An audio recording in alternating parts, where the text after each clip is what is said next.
We're on. We're live. Hello. We're going to start watching Pat Garrett and Billy Kid in a moment. I just need to tell my myriad of followers I'm expecting zero viewers for this one today.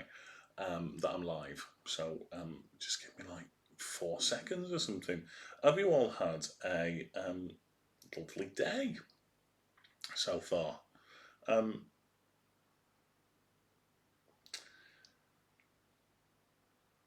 Because I've had to head to the shop to get some milk and bread, but they didn't have any bread, so I just got milk, but I've got coffee that I'm going to drink in a minute. It's possibly going cold whilst I'm doing this, but that's life, innit? That's life. That's what all the people say. Yeah. So we're doing another Western today. I can't do two things at once, which is a bit rubbish, innit? Everything they say about men is true. Although I am typing and breathing and talking, so it's more than two things at once in it, really. So I should probably just um, shush my mouth. Right, last one. Give me a sec. Um, and then I'm all yours. Imaginary people that are actually watching. I mean, you may be watching this on YouTube in years to come. In 1,000 years' time. Who knows? In 1,000 years' time, do we think YouTube will still exist in 1,000 years' time?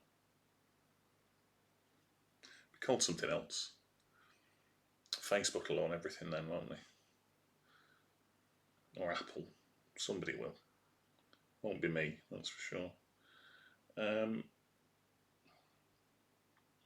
right, I think that's everything done. What are we? 4 minutes to go until 10 o'clock. Let's just make a start, shall we? Oh, we can't make a start because I've not sorted out my earpiece. I knew there was something I'd not done. I knew it, I knew it, I knew it. I knew there was something I hadn't done.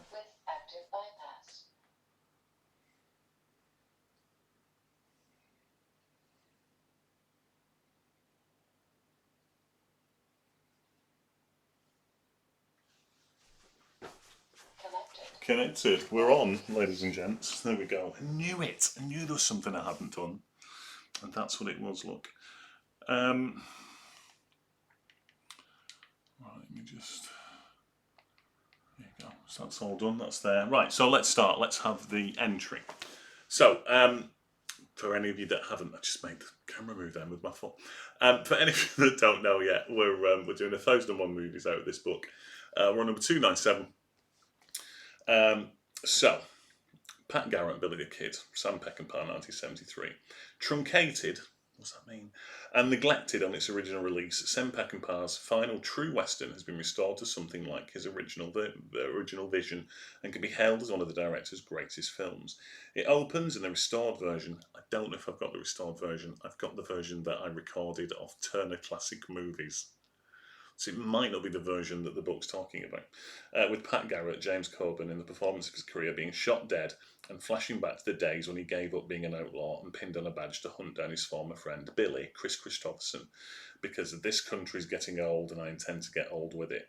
So if you get shot dead at the beginning, we know we're watching the restored version. Along the way, Garrett loses every shred of integrity and Peckinpah shows us a West decaying in an almost gothic manner as a succession of familiar genre faces crop up and mainly get bloodily shot. Nice. What else are you going to do at 10 a.m. in the morning? On parade here are Slim Pickens, oh nice, Katie Girardo, Jackie Lamb, Richard Jekyll, LQ Jones, Harry Dean Stanton, Chill Wills, Matt Clark, Elisha Cook Jr., Denver Pyle, and Barry Sullivan. It would be hard to find, it'd be hard to say them all, it'd be hard to find a great Western that didn't include one of these players. Collectively, they provide a roll call of the form's greatness, and each cameo adds to the elegiac melancholy and wistful tapestry of Western and genre history, shot through with dollops of blood and poetry, plus original music by Bob Dylan. It can't be worse than Oklahoma yesterday, though, can it? It can't be worse than Oklahoma yesterday. Hello, my one viewer. I don't know who you are. You might want to say hello. Right, so let's get started. So, like I say, I recorded this off Turner Classic Movies. So we're going to have adverts, etc. But I can skip through those quite quickly, so we'll just keep the timestamp going. It's not in two parts. It wasn't split by the news, which is nice because I didn't record it off 5 or one of those really annoying channels. So if we're ready, in 5, 4, 3, 2, 1, and play. Here we go. And the little lion has just roared in my ear. So we're all up and running. So yeah, yesterday we got some strumming already. So yesterday I watched Oklahoma. Yesterday, whenever you're watching this anyway, number 296 was Oklahoma. I can't remember the last time I watched a film that I hated as much as I hated Oklahoma. It's definitely starting back in the olden days. Oh, no, the olden days with an old James Coburn. In like a weird kind of sepia, not black and white, weird kind of old Western sepia look.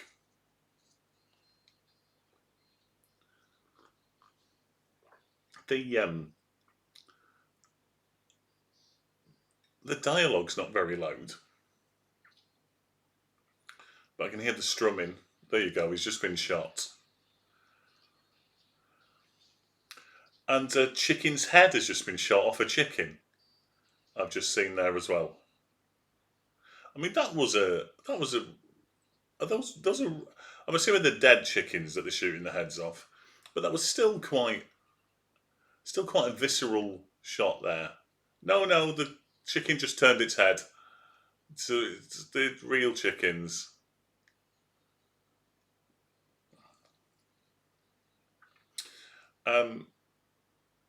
So we're in 1881 at the moment. So that's nice. The present day is in sepia, but the flashbacks are in colour.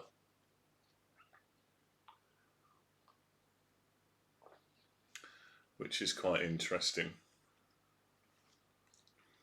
Because, the whole of the film in sepia would be strange. They are just shooting the heads off chickens.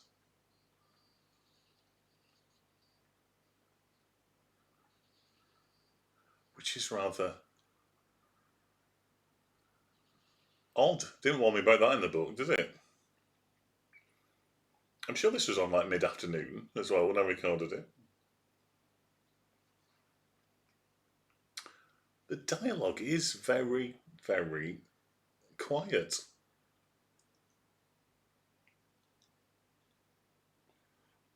Okay, James Coburn shaved his moustache off, so now he looks younger. And Chris Christopherson's not got a beard. Chris Christopherson looks weird without a beard.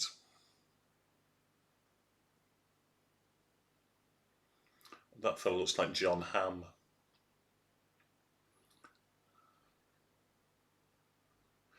I thought it might have just been because the music was very loud that the dialogue wasn't particularly loud. But it doesn't appear to be the case.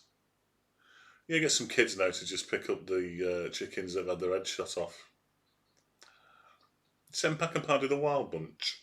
I'm asking this. Usually I have people to tell me these facts and these things. But not yet, and not today anyway. I have people to Google it. I have my people Google it for me and let me know. To plug in my iPad, which I've not done. I was charging it with my Mac, and then it said I had too many things plugged into my USBs. Unplugged the thing that's taken up all the power, which would have been this. Ugh. So I plugged into something else as well. This is 73. I mean, at least Chris Christopherson kind of looks young if he's Billy the Kid. Whereas James Coburn looks bloody ancient. James Coburn always looks old.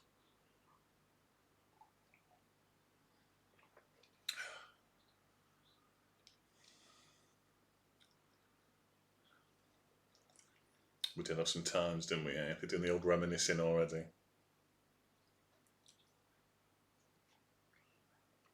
So we're starting. We're starting with Pat Garrett giving up the outlaw life straight away.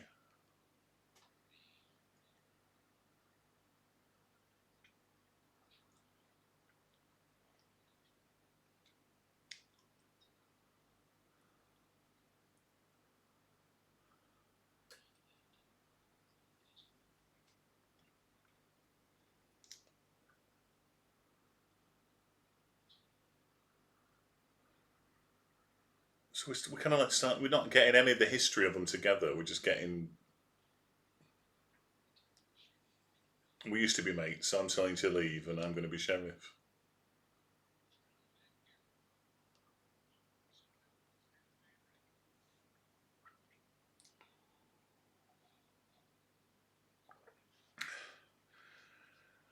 But all it is just bloody strumming.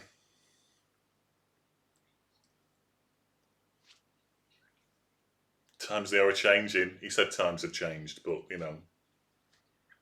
you've basically got times they are changing there. Doesn't sing times they are changing in this, does he? Oh, bloody hope not. I've I've got one viewer. One viewer at this time. Who are you? You just got me on in the background like the radio.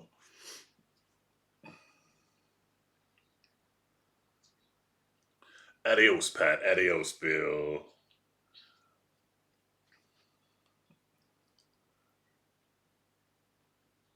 It's all very, just starry eyed. There are so many westerns on this list. When you consider all the genres, or whether I've just decided to get all the westerns out of the way. Why don't you kill him? Because he's my friend. I'll go. And then the music kicks in and we get the credits. It's, I mean, I must, it's, it's very toe tappy, I must admit.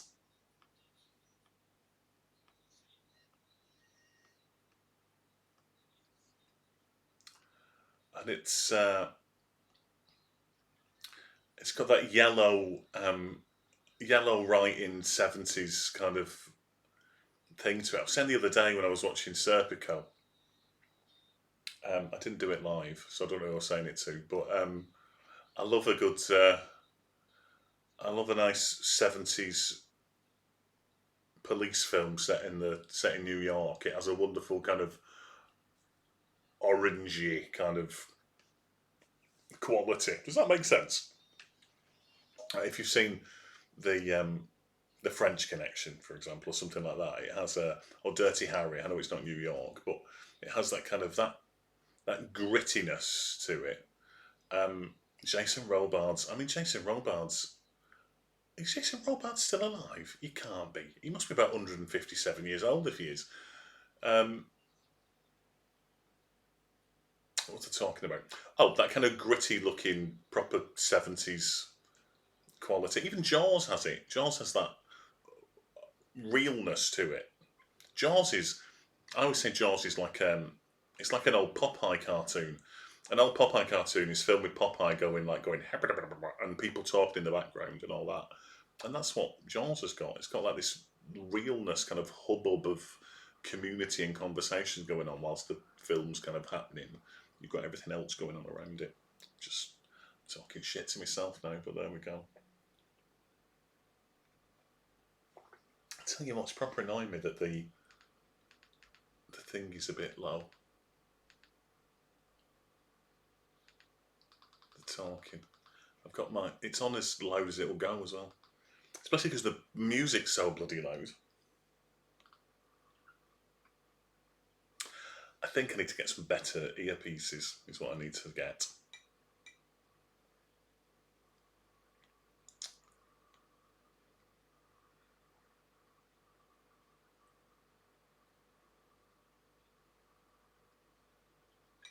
Especially as I've got 6 more years of this to go. I'm afraid to bet, Garrett. This fella with the little glasses on looks like a proper young Timothy Spall.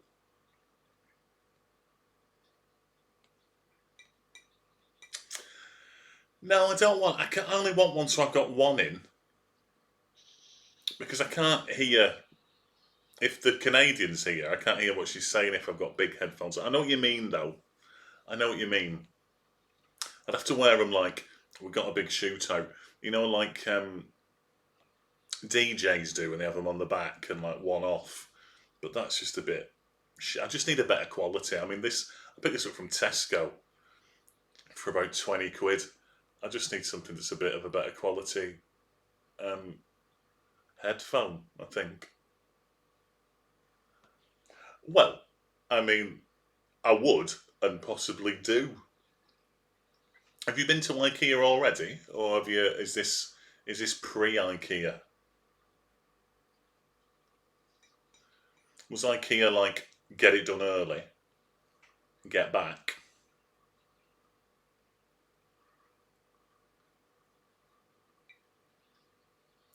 The fellow wearing the glasses is a bit annoying. Pre IKEA. Wait for Oscar to get up. Okay, so you're going tomorrow.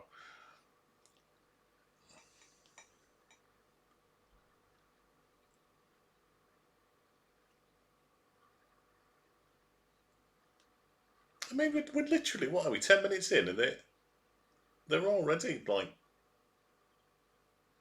trying to get Billy the Kid. He wants meatballs, not breakfast. Can you not have meatballs for breakfast?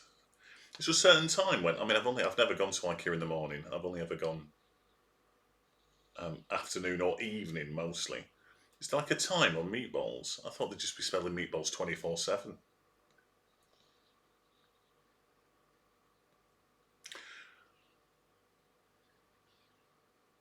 Right, that makes sense now.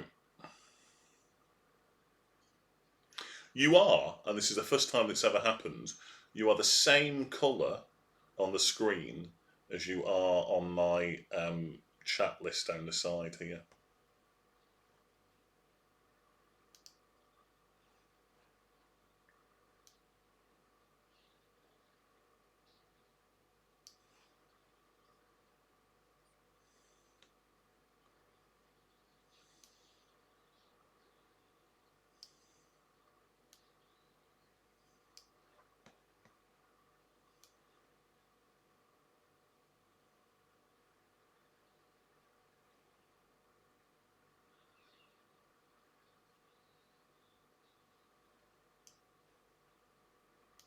Here we go.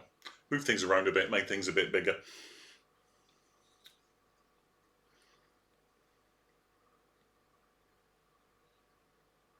I can't get over the fact that the guy with the glasses on, who looks nothing like Timothy Spall, keeps reminding me of Timothy Spall. Timothy Spall, if the blood's very red, I mean he's dead now, so he won't be reminding me of Timothy Spall ever again. Um, it's all right. I mean, not much has happened. Um, he's told him. Well, we've seen him be shot in the future. We've seen him tell him, "I'm giving up being an outlaw and I'm going to become a sheriff," and then we've just seen him try and arrest him straight away. But he's kind of like how they've dressed like Pat Garrett's like the bad guy, even though he's the sheriff. He's all in black with like his black leather gloves on.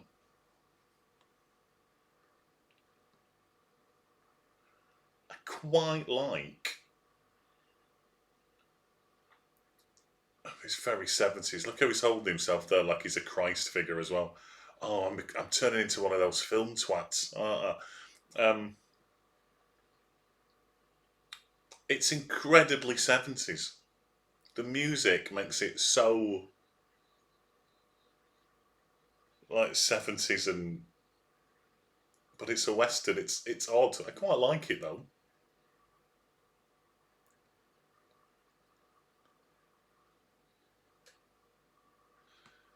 Feels a little bit like I'm watching a TV show though.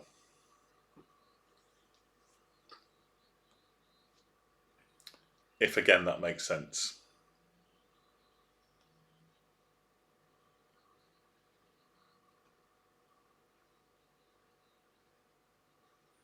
It was. It's funny, isn't it? How red it is. You can see why.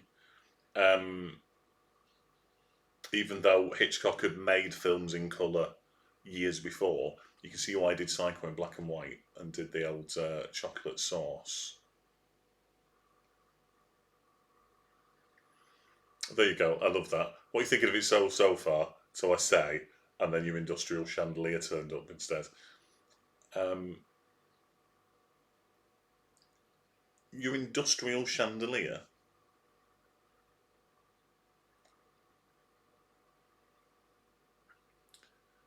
It's weird how Christopherson doesn't look like Christopherson without the beard. He's a really good actor, Chris Christopherson, as well.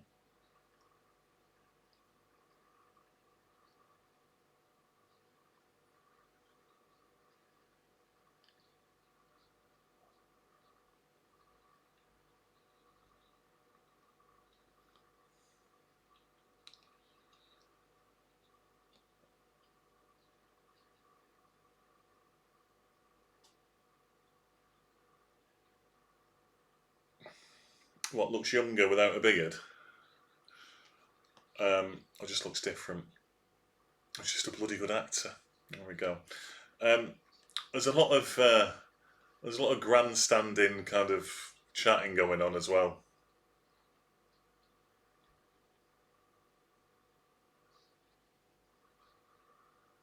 Boy.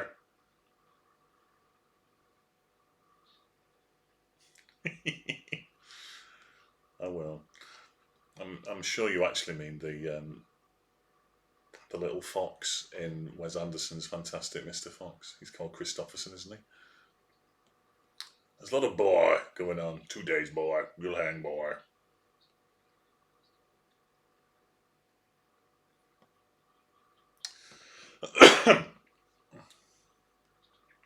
Quite a lot of just shots of just people who aren't talking and haven't spoken yet, just looking.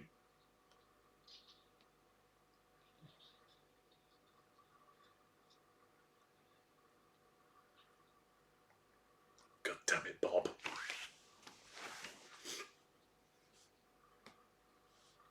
Don't send me back to Texas. Sounds terrible. Here we go, a bit more Bob Dylan. But it's like it's a little bit like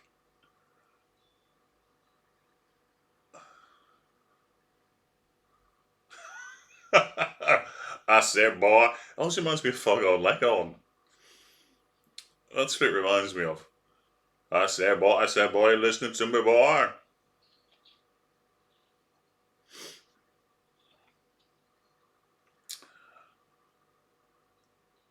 It feels like with the music that keeps coming in, that the music comes in at the beginning and ends of scenes. It again, it feels like it's I'm watching a play, even though it is incredibly cinematic. It feels like it's a series of scenes.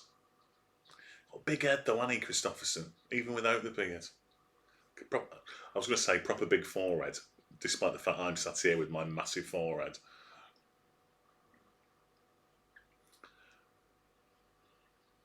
He keeps cradling his gun and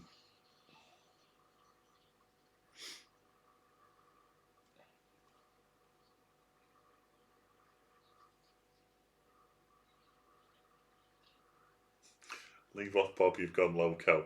The script's not up to much though either, is it? Again, I can't help but feel that it's on the list just because A, it's Sam Peckinpah's last Western, or his last great Western, and B, it's got loads of classic Western actors in it, as opposed to it actually being any good.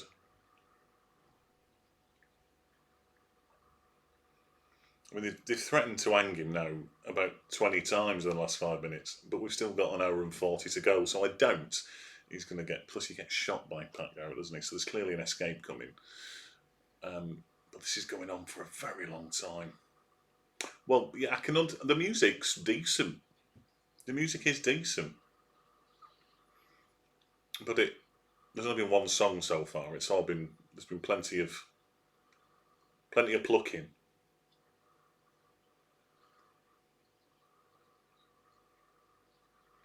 He's going to escape whilst having a shit now, isn't he? That's probably what's going to happen.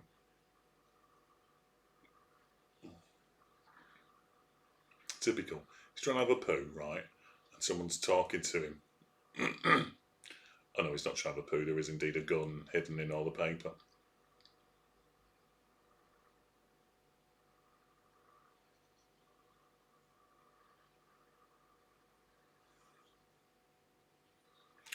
I can right now. This makes perfect sense based on what I've seen so far. I mean, we all start the day with a large tumbler of neat vodkas, don't we? All the time we move on to grenadine.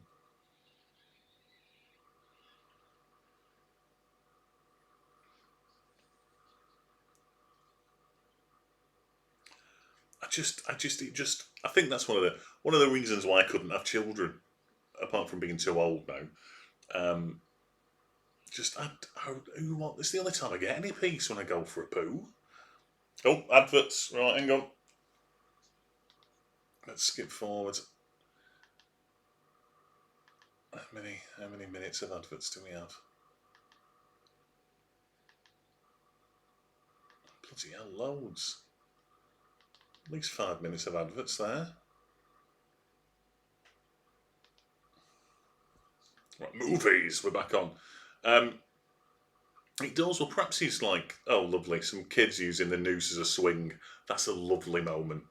That would definitely have happened. Definitely. To be honest, I'm still getting over the fact that Oklahoma includes a song where a song no less, where the hero of the film sings a song trying to convince the villain of the film to hang himself. I just can't get over it. I mean, that was the point where I think it completely lost me. But grenadine is obviously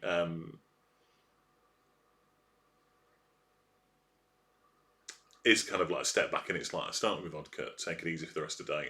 I'm working after all. Shot him in the back. I mean, would he have fallen that far through the window? I don't know. He's still chained up, unless he's going to shoot it off.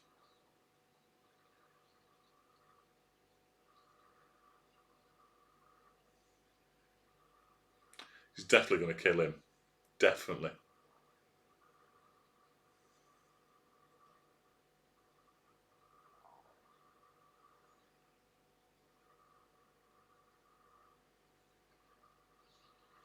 Kind of bloody hell. That was like slow motion. Well, there we go.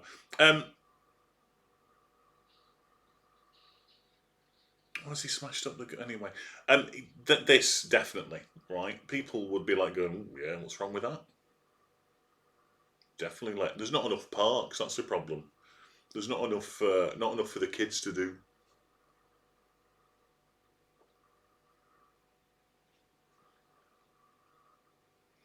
Two conversations at once.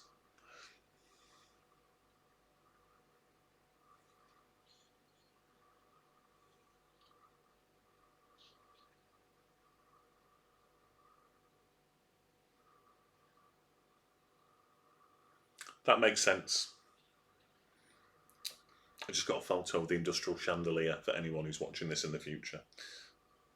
Like he's using an axe to get rid of his chains.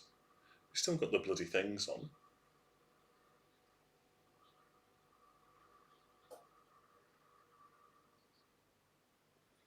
Si, senor.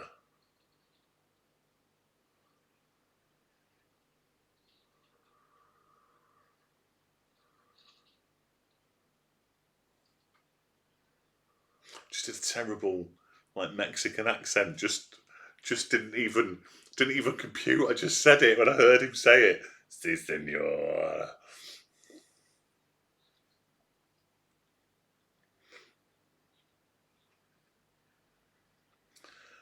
Again, it's just one of those, and it's like nothing's happened. I say nothing's happened. I mean, he's shot loads of people. He's escaping from prison, but it's still like They're so kind of talky.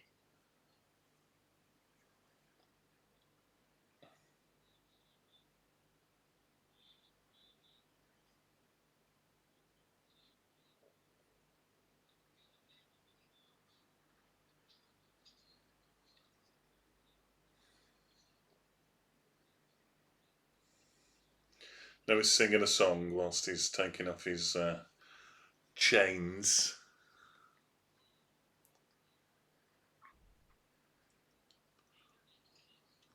I reckon. I reckon. What? Nothing's happened. Well, that's because you're watching DuckTales. Um, I reckon I could have lived my life without seeing this film.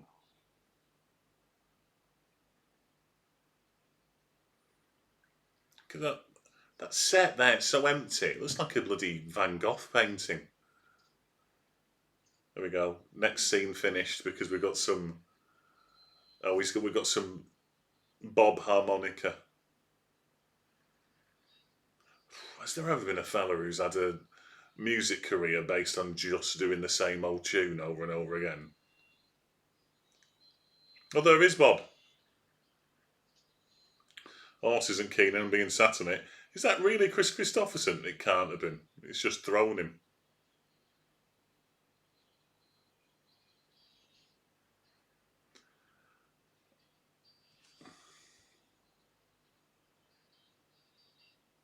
Sam Peckinpah.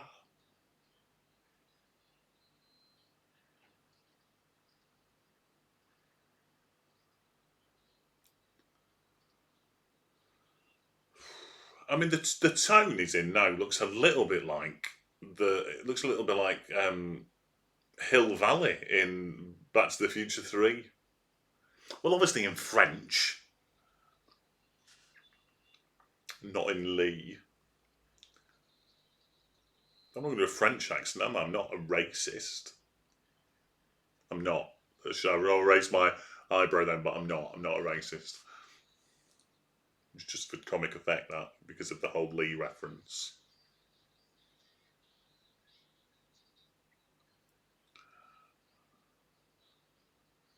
I mean, everyone stood about. Surely there's like a reward for him. You just shoot him in the back off his.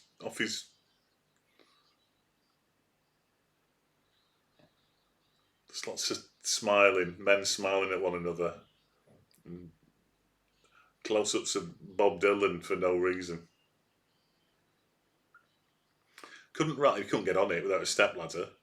He'd need to go up those gallows steps in order to get on the horse. Couldn't ride a horse. He'd have been crap as Billy the Kid in this. He'd have been awful. Hoo-ha! I'm Billy the Kid. Hoo-ha! What you saying? Hoo-ha! Would have been a very different film. Although 73, what he did. Godfather 71, was it? Serpico the year after 72. Part 2 74. He was good in 73, to be fair. It's when we get into the kind of mid 80s he starts to wane, shall we say. Hoo-ha! Oh, here we go. He's all in black with his black gloves on. Even though he's the sheriff, he's the villain. He's not happy.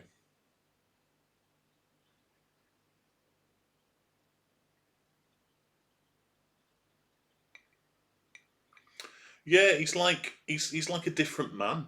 Young Pacino and old Pacino, they're like different men. It's like he's his grandson or something. Do you know what I mean? Where De Niro, you can see De Niro has become De Niro.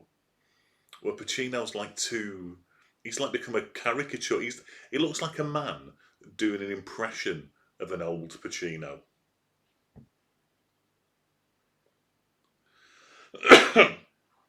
Happens all the time. This happened with Phil yesterday. I said something just as Phil was typing it.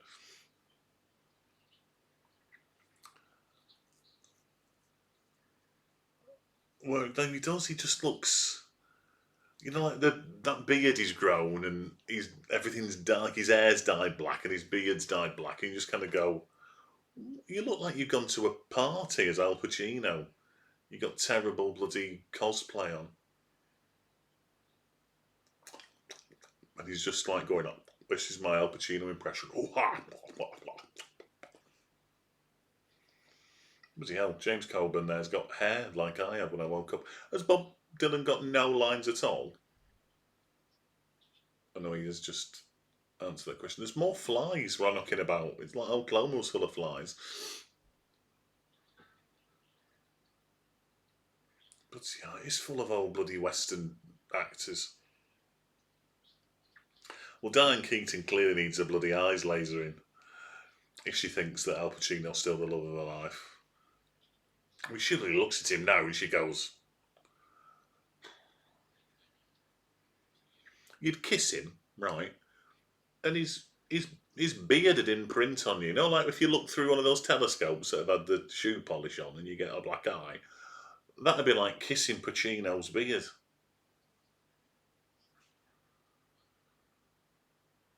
You'd have like a Pacino tide mark.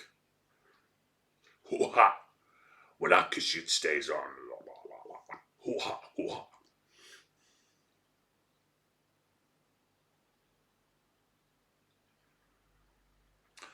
I'm not even drunk. I haven't thought about kissing Pacino often. It was just then, to be fair. Just that moment then.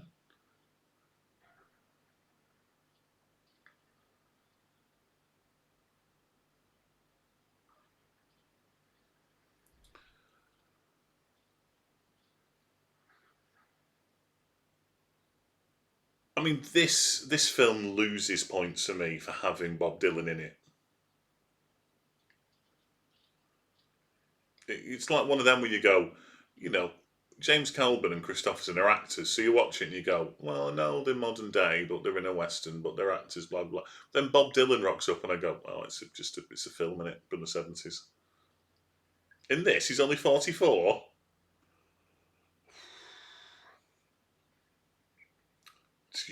You'd know how to depress me because I'm 44 at this moment in time. Looks bloody ancient.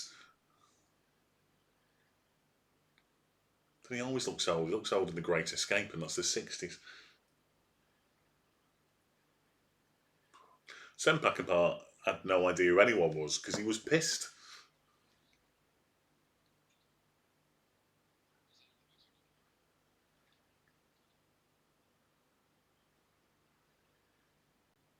You're never gonna stop doing that. You're never ever gonna stop doing that.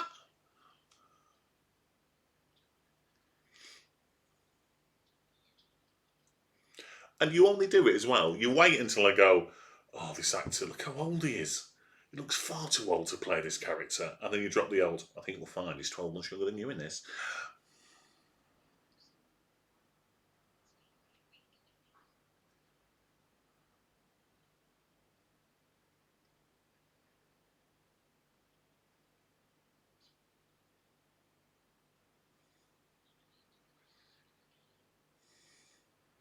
She just had a go at him for not being home for a week. He said sorry, and he's immediately got up and he's going out to the pub.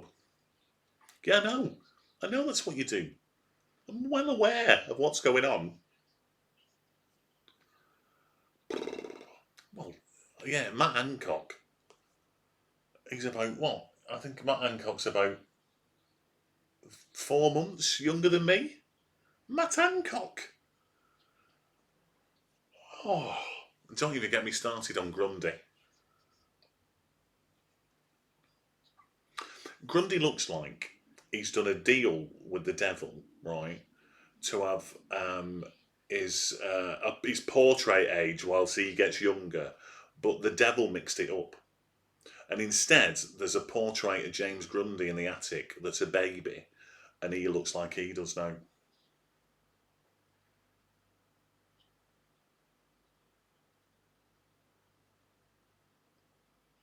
Deal with this when it's over.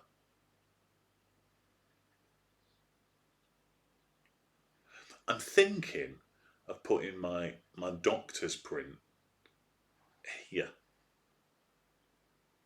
because it's so beautiful that the 6 people that wander onto this stream should see it behind my head. It's perfect to fill that gap there. Perfect.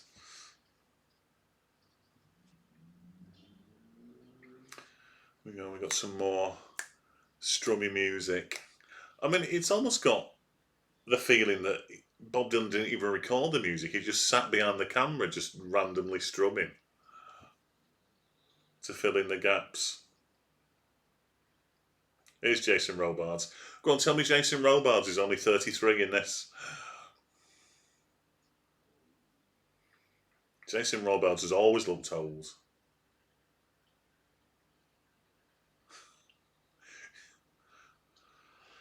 There's some terrible stick-on facial hair.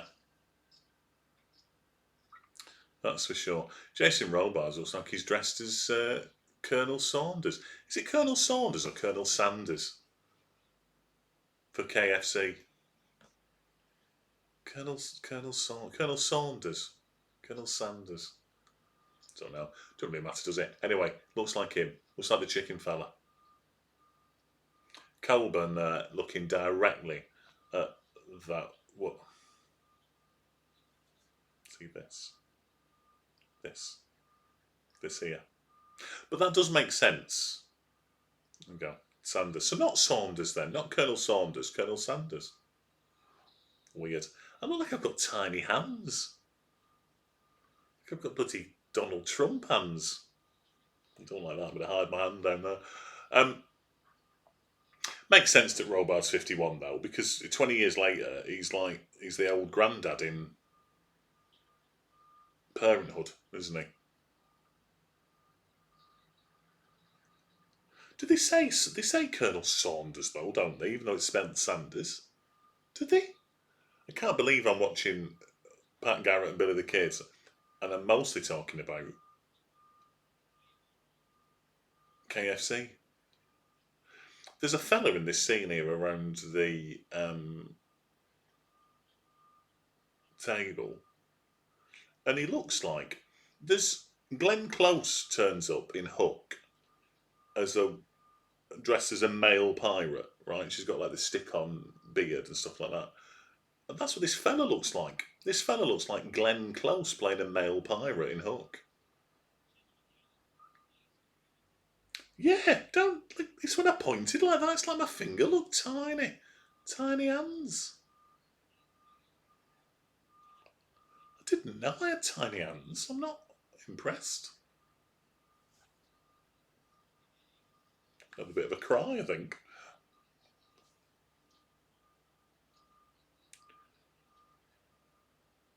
Possibly.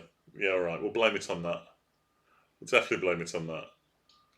In relation to in relation to the word "it's" or "that's," my fingers look smaller. Perspective. Yeah, all right. I'll let you off. Sounds good. When the next advert comes on, I fast forward. I'm going making some crumpets. Toasting some crumpets. I'm not making crumpets. Christ, it took me about 3 hours. Although I did make crumpets once during one of my hilarious fake breakdowns. They were very good. I've still got my crumpet rings in the cupboard. Christ, the talking. I know I've said it 1,000 times, but they're like whispering, and then Bob's music kicks in. Most bloody yeah, one of those fake breakdowns. Did it after work? I think my crumpet making. It wasn't even like a Sunday afternoon. It took fucking ages though. It's good though.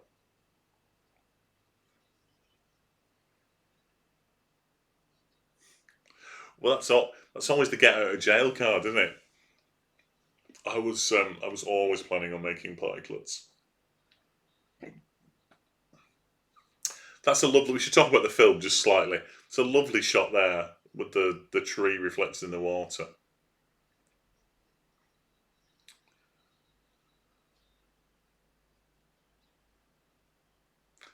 I'm not feeling this film at all.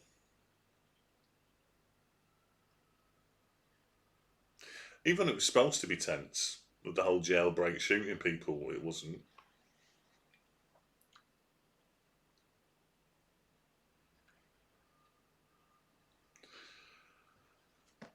And Christopherson's Billy the Kid's dressed like Han Solo. Obviously, 4 years before Han Solo became a thing, but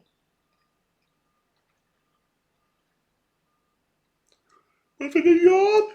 Oh my god! Not done anything today. All I've done is get up and there we go. Slim pickings. I've got some random women just with shirts open for no reason.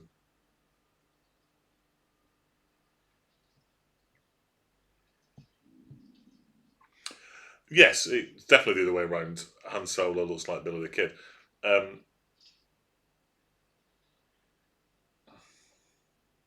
Everything's terrible.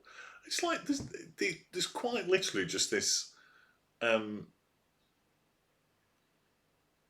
random people in bed, women with shirts open, boobs out scene, when there's absolutely no need for it at all. All the fellas are dressed.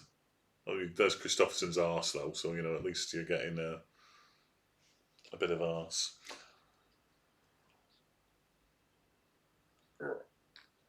Rub my eyes. Not that I can't believe it. It's like a lot of those, isn't it? Oh, is that Chris Christopherson's arse? I can see. Um, I mean, he's never passing for 21. 36, you can see, and he does look young because he's no beard, but he's never ever passing for 21. I know they looked older back in the day, but Christ almighty.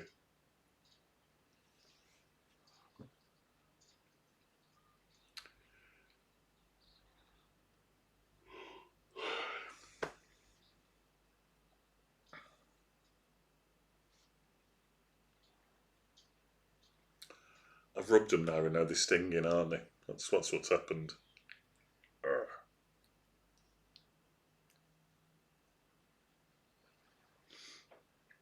Bob's back.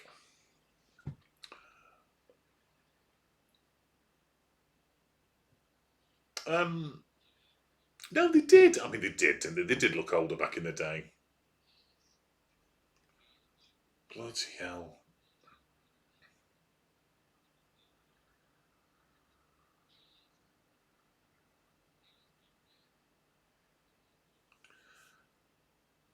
Bob Dylan looks like he's dressed as the Mad Hatter. Is he supposed to be this mysterious figure? I will stop rubbing my eyes. Just call me Alias. What do we call you? Call me whatever you please. Just call him Alias then. It's just what? Who is he? What's going on? He's not. He's not mysterious enough to be mysterious. We all know it's Bob Dylan.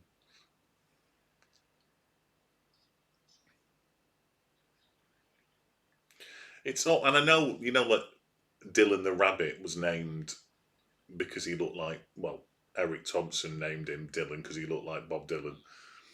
But Bob Dylan in this looks like he's based his character on Dylan the Rabbit from the Magic Roundabout that was based on him. If any of that makes sense. This is going so slow, this. So slow.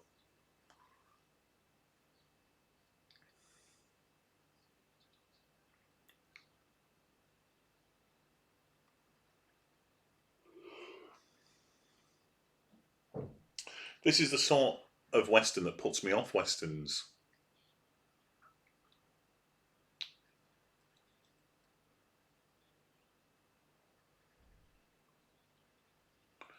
I'm desperate to put my crumpets on, but the adverts will come on then. The coffee as well to keep me awake during this crap. I was tossing up this morning about whether to do this one or whether to do Full Metal Jacket. And I picked this one because I think it's slightly shorter.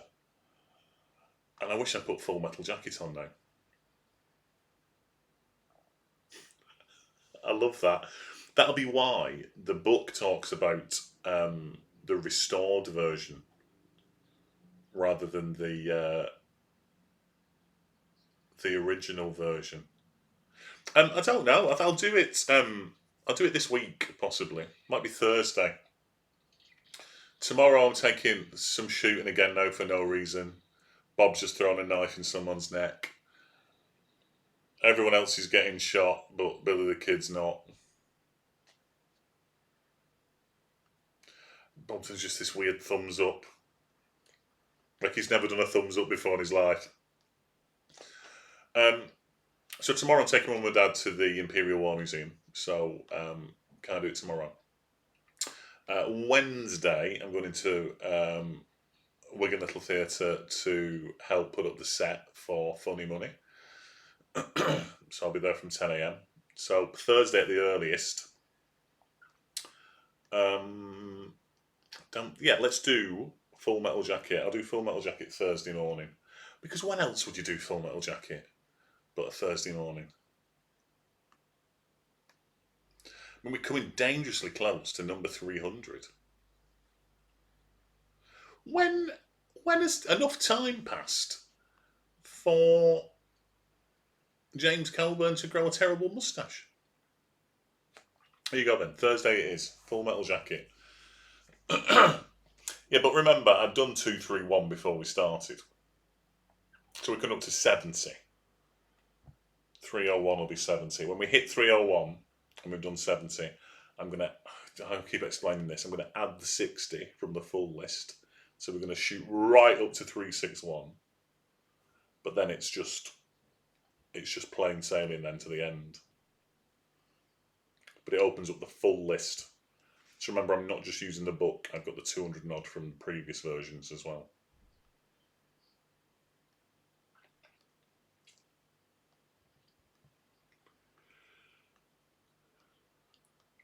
I mean, Coburn now looks like Bruce Forsyth. No, Bruce Forsyth and Billy the Kid would be a film that I'd watch.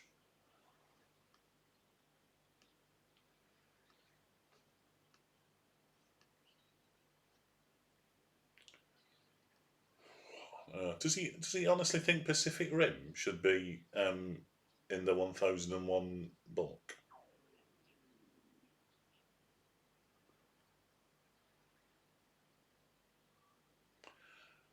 Ideas about films he wants to watch? Christ almighty. Honestly, I couldn't. It's exactly Pacific Rim. When I first put it on, I didn't go to the cinema to watch it, but it came on Sky whenever it was, years ago. I've lived in about 4 different places since I first attempted to watch it. And it's exactly the sort of film I should enjoy, right? It was directed by Del Toro. It's about massive robots killing massive monsters. What's not to enjoy? I even think I was watching it in 3D as well. And it was like, this is one of the worst things I've ever seen. I turned it off. I turned it off, about half an hour in, turned it off. I just thought, perhaps I'm not in the mood. Switch it off. And I think about a year later, I went, well, let's have another go. And I don't even think I made it as far as I did the first time. Because I just went, no, it's rubbish. And then didn't even attempt the sequel. Oh, adverts, there we go. Right. Let's fast forward these adverts. Then I can put some crumpets on. We are about halfway through-ish though, I think. We're not far off from being halfway through. There we go.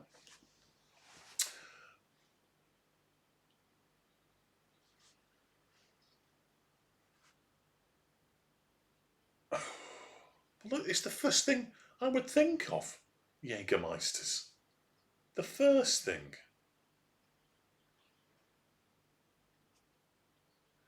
It was just all. I don't know. Perhaps I should.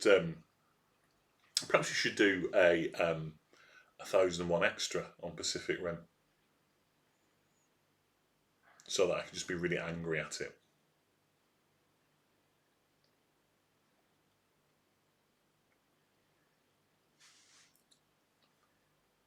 How many times he had to do it so he could catch that coin? Well, it depends who you're watching it with, doesn't it?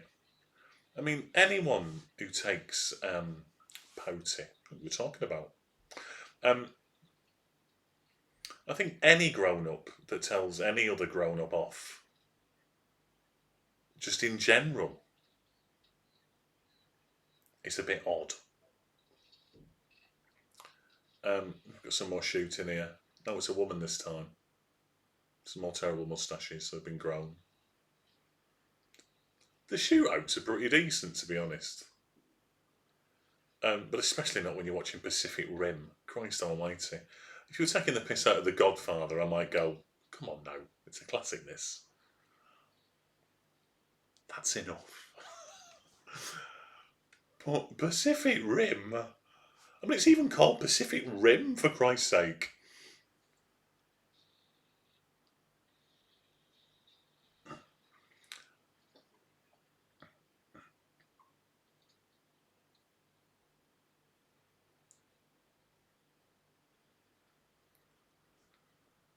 I'm your man.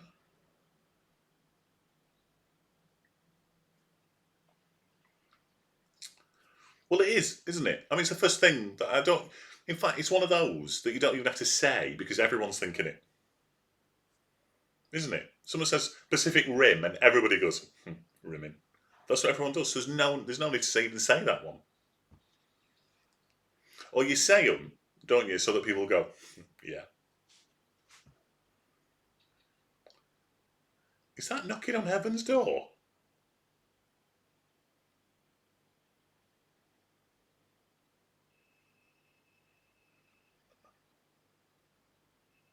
That sounds like knocking on heaven's door. What's this bloke's dying? But the last words you ever hear. He was only half shaved then as well. Fancy getting killed when you're half shaved.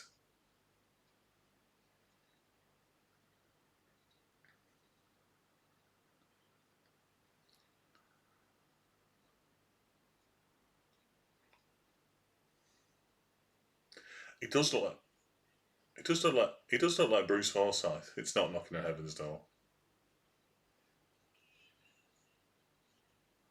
Anymore.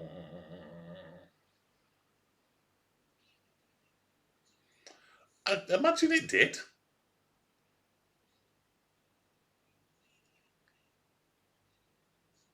Oh my God, there's a man and a woman just having a look at one another because the fella's been shot in his guts.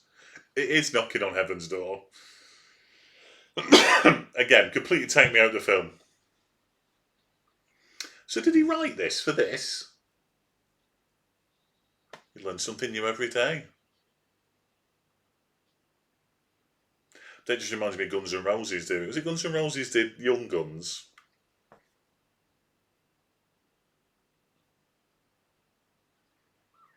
But just throw in a bit of knocking on heaven's door for no reason whatsoever. There's a calf there. That calf's dead now. All these cows that don't know they're in films.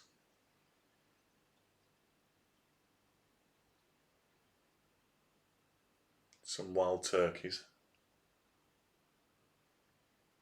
Right, crumpets. Oh, now there's some like terrible chasing turkey music.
Have they caught the turkeys?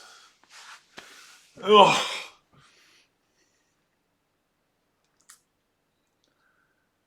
2 months later, see, these are the facts. These is what we do it for.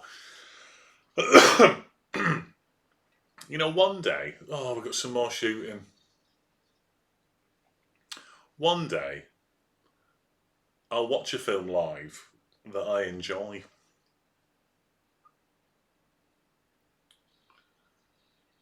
They must have just... I don't even think all this shooting was in the film. I bet he was so pissed, Peckinpah, making this, that he just went, let's just have another shootout.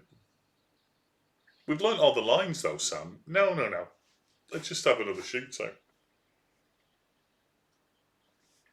I love doing stuff like that. I love it. It's like watching Frasier and knowing that it was 2 different dogs. Was it Moose and Son of Moose?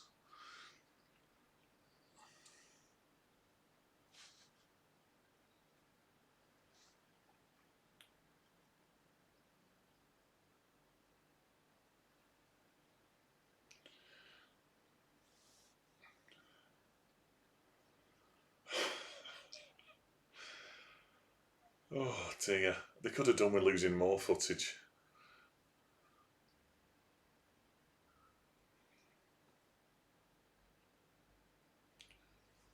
Ding, ding, ding, ding, some more bloody... Oh.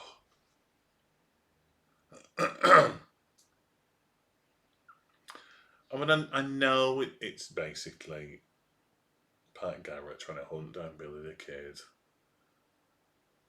So he has to keep going where he is and shooting people.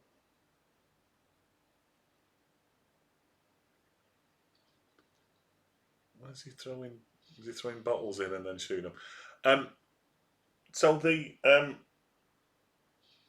One of the first things that the entry in the book says is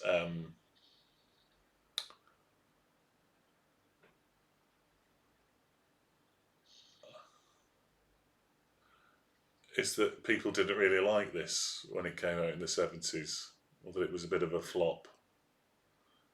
Yeah, because it's shit. That's why. He's just shooting at a family on a boat and they're shooting back now. And they've passed by. It's 3 minutes of my life I won't get back. Yeah. Yeah, I don't think... I think my buffering days are over. I think now I'm wired into the router. No, I'm not wired. I've only had 1 coffee. Oh my God. Pat's just asked if I wanted coffee. What the bloody hell's this now? John W. Poe. Yay for good internet.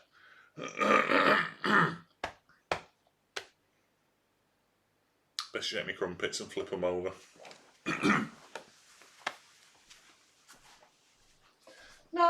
Knocking on heaven's door.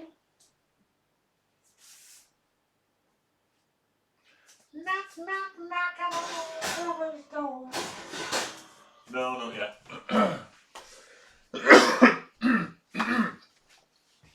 I don't know what's worse, me singing Knocking on Heaven's Door or clearing my throat. It's not even lit very well either. I mean, this is the dark bit now. I don't know it's at night, but yeah, I should still be able to see it.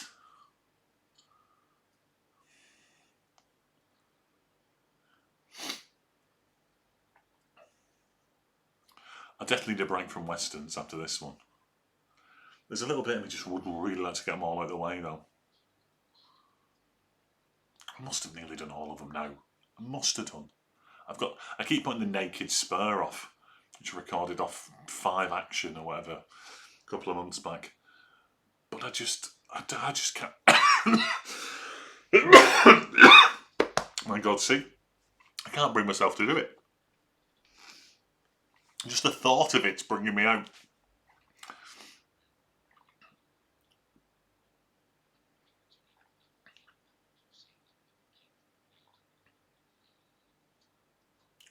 I mean, even the dialogue's terrible. I mean, it's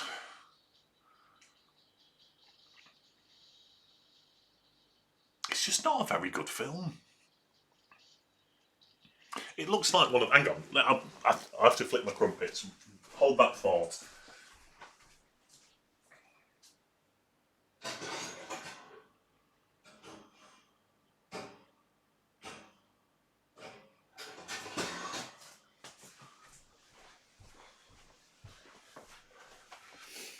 It's like John Ford made up excuses to make films just so he could go to places and see stuff and film vast vistas.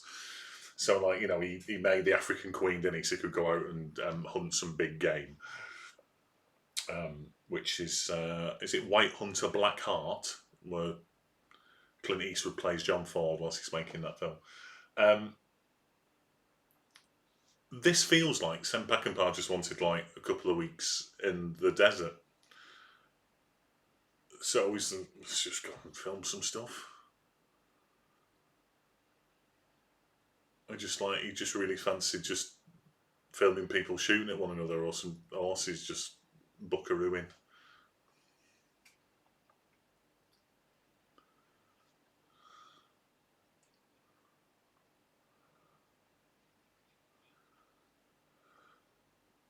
Oh, is it? Oh, here we go. This is going to be good. Here we go.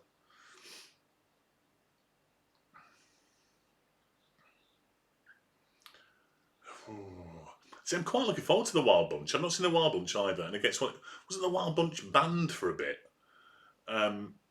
because it was so violent. So I'm quite looking forward to the Wild Bunch.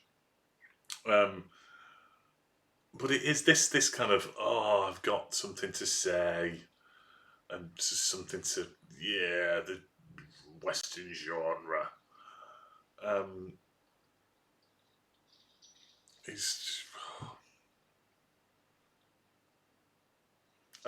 He's saying nothing with this film. He's saying my best days are behind me. Is what he's saying. I mean, that's that character there is wearing like a proper comedy Mexican hat. And that grindstone was going around far too fast there for Bob Dylan to be sharpening his knife on.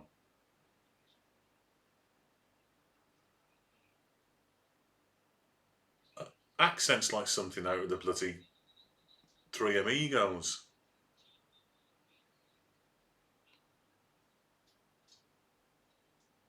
Yeah. The violence bit I've heard is quite. I mean, it's one of them, innit? Oh, it's such a violent film, and you watch it nowadays and you go, is it? But yeah, I think probably lowbrow critics. Yeah, all the ones that just normal people. I love that. Highbrow critics usually the ones that they're the ones that like The Lighthouse, aren't they? Just pretending.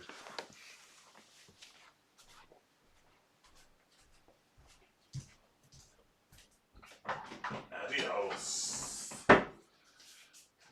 About an hour to go, I reckon. You know it's a bad one when I'm counting down how long there is left in it.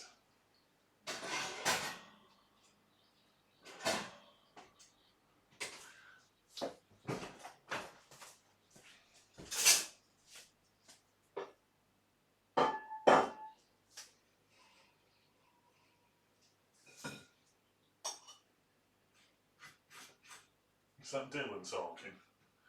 You can tell because he feels like he's only just learned how to speak.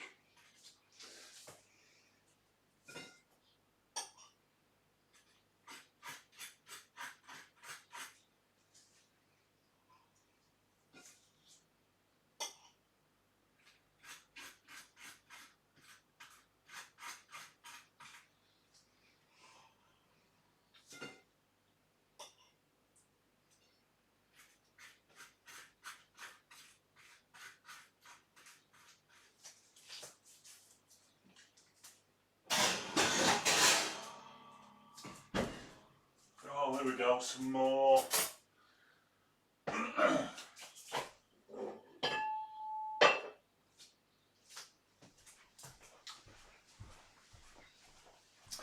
I think crumpets, so everything's better. I think Hazel and Phil watched this very close to when it was actually on the TV. Then they recorded it and watched it either that day or the day after.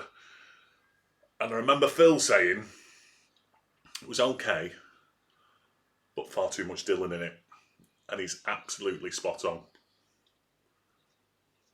It's the same tune as well.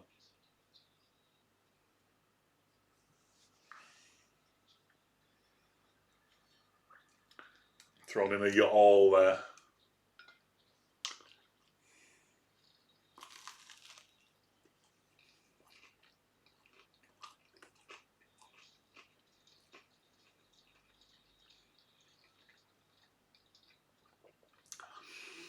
It just makes being an outlaw seem really boring. What, like knocking on heaven's door? Nice.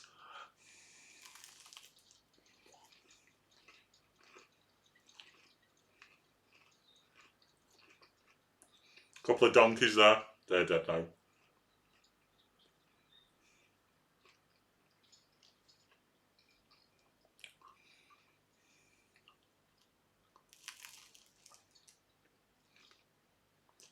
Wow. I like how he printed off the lyrics. Here you go.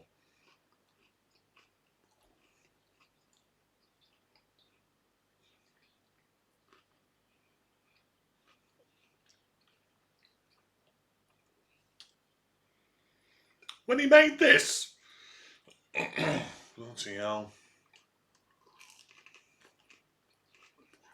So there's time for me to have vodka in the morning and grenadine in the afternoon.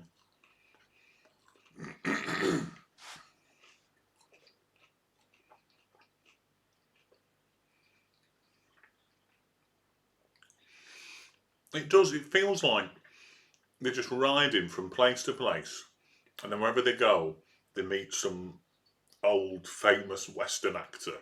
I'm choking again.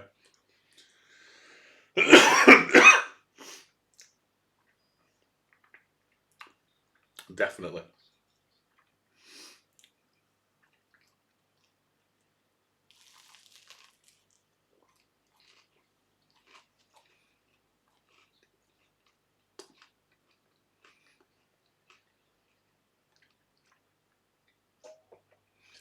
At least the clothes look dirty though. What, will they just keep going from one to one? And something we've watched recently, do you think so? One of the cartoons.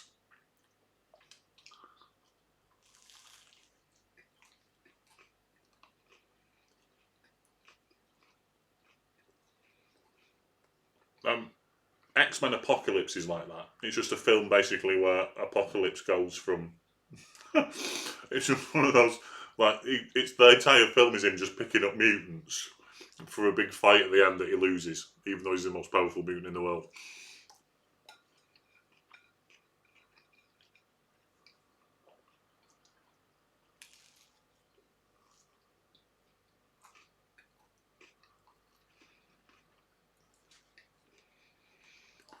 And in all honesty, do you know what I mean? We watched that many. I can't even think. I can't even separate him in my mind.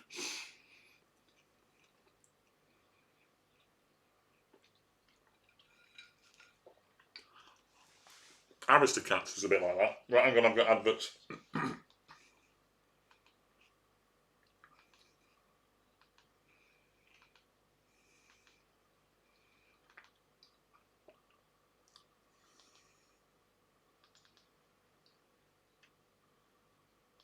Less than an hour left though.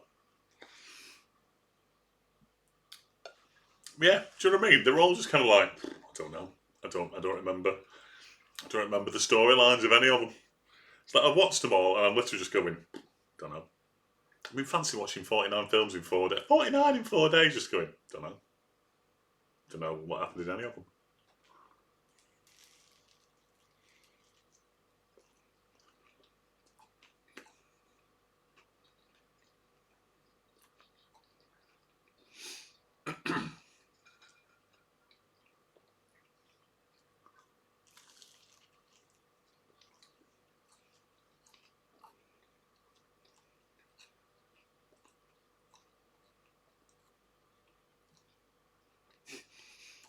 Oh, Billy.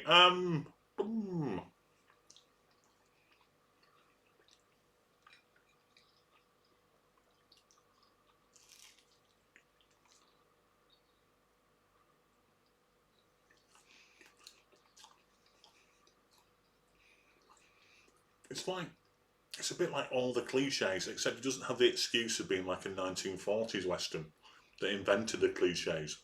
It's lots of looking and side eye and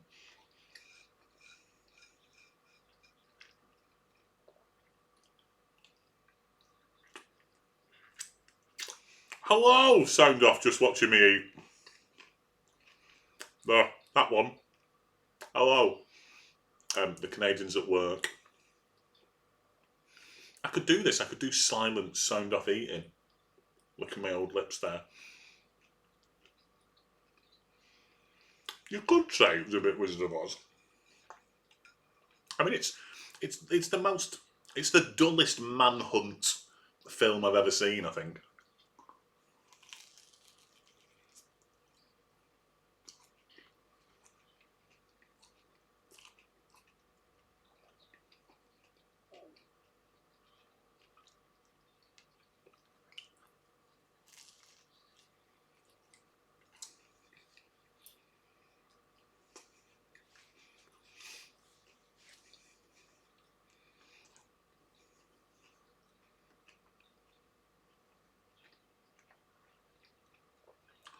Plus, it wouldn't be that bad if I didn't know what was going to happen. But I know Pat Garrett's going to kill him. So make the chase bit in between. Make that interesting. But it isn't.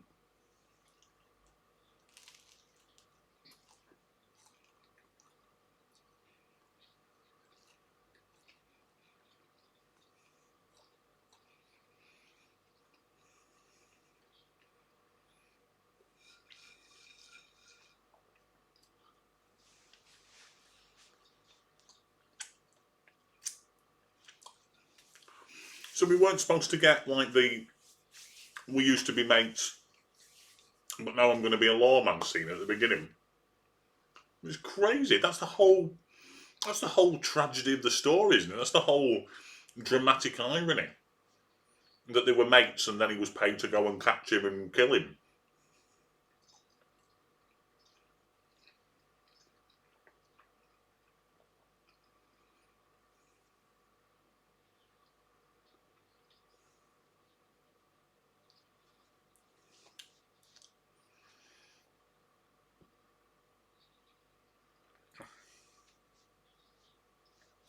And they're just having like a big duel now in front of the kids.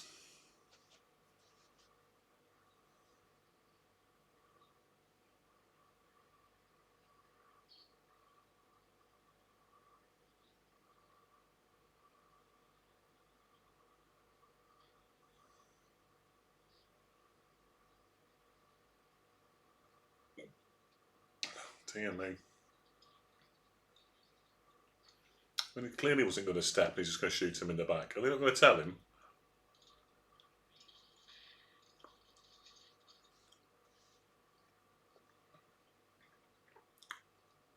They just stood there and watched him get shot. All the little ginger kids there.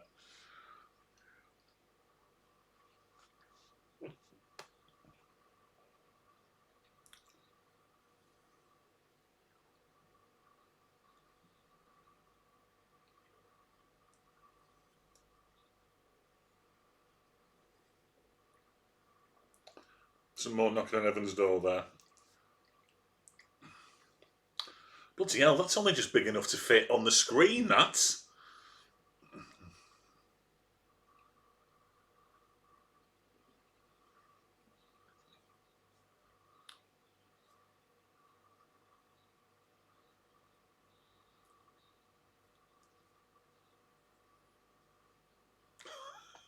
That's a great fact, though. I mean, that's like that's proper money laundering. That innit? That's proper panicking.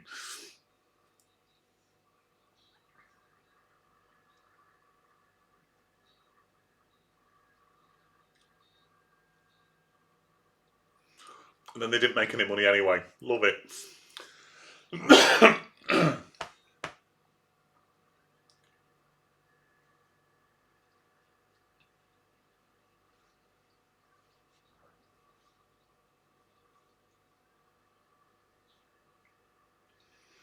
Oh, we're getting close.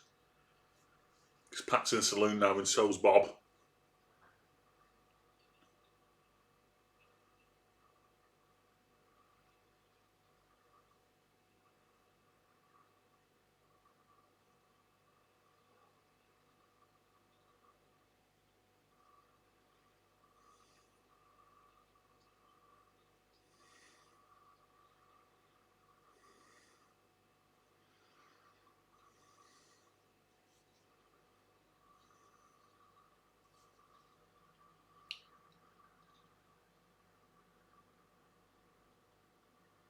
They're all going to get killed now. Could you kill Bob so he'll stop strumming his guitar, please?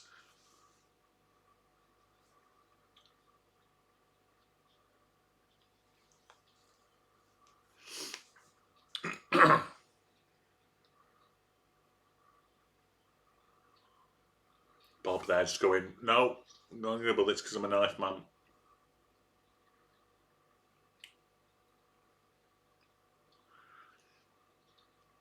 Just no tension.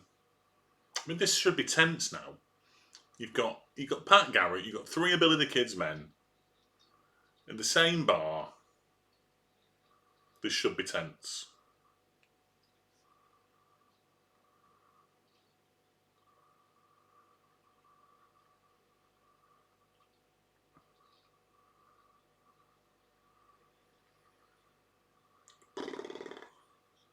I'd have probably just written it off, to be honest.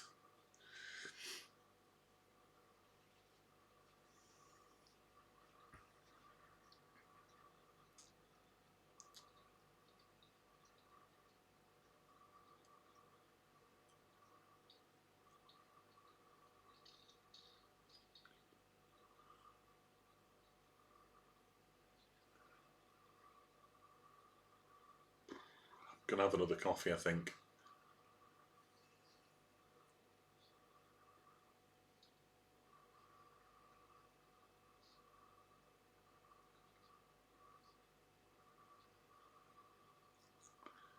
Tickle your private parts. Oh, that'd have been even worse. Malcolm McDowell, especially in the 70s.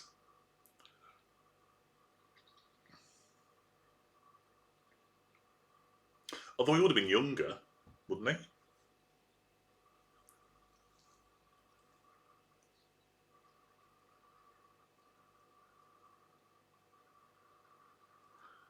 Peter Fonda's always looked too old.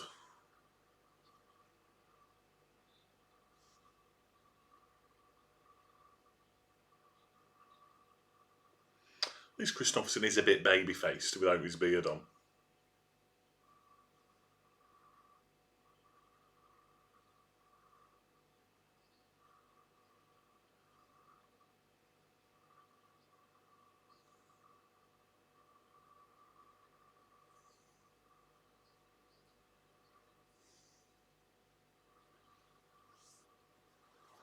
Oh, it's all not tense at all.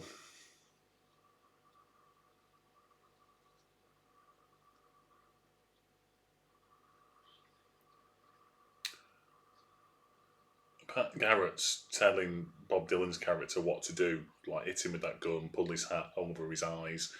But because he's telling Bob Dylan these things, I just feel it's because Bob Dylan can't remember what he's supposed to be doing. That's how he's telling him. Beans, spinach.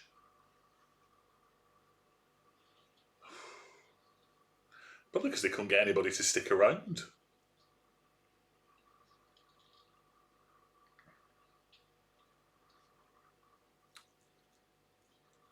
I mean, it should be because of all the cameos, because it is all the here's an old Western actor, here's another old Western actor, here's another one, here's another one, here's another one.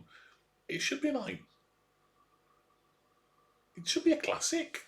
I suppose that's kind of what they're saying it is, but it's not.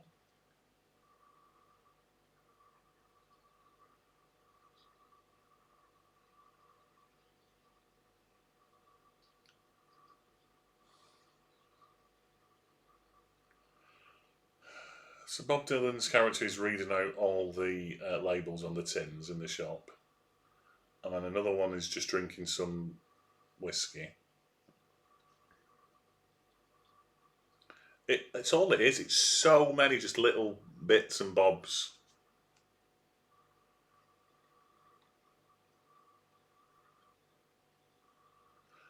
And so quiet in between. In between the kind of blinky plonky bits. It's just so quiet. Well, I think Bob Dylan there is just happy he didn't have to learn anything.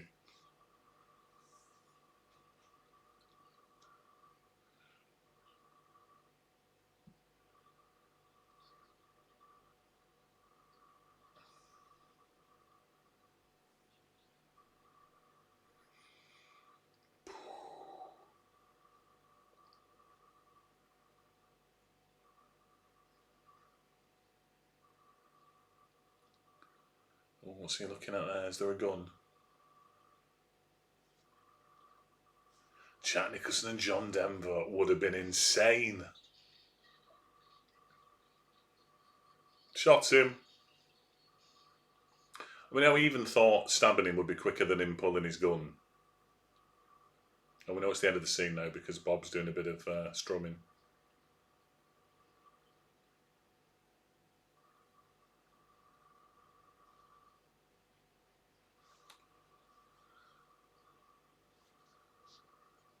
Oh, Jesus.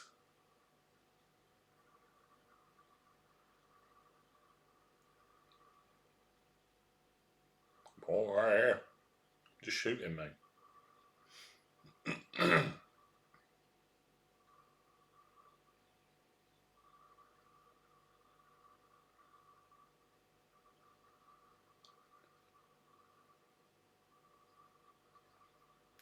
How old's Pat Garrett supposed to be at this point then? If Billy the Kid's 21. How old is he supposed to be?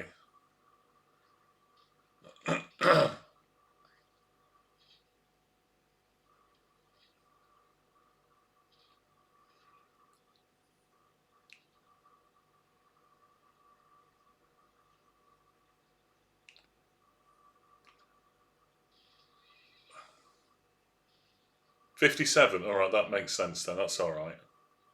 Although my mum would say, why can't he find friends his own age?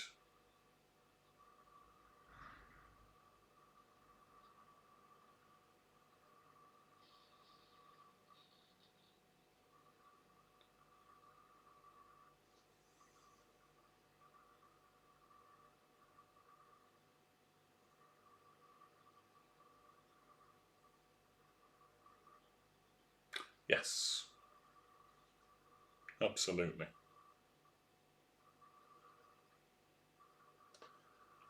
I'm going to make a coffee, I think, and possibly throw it in my eyes.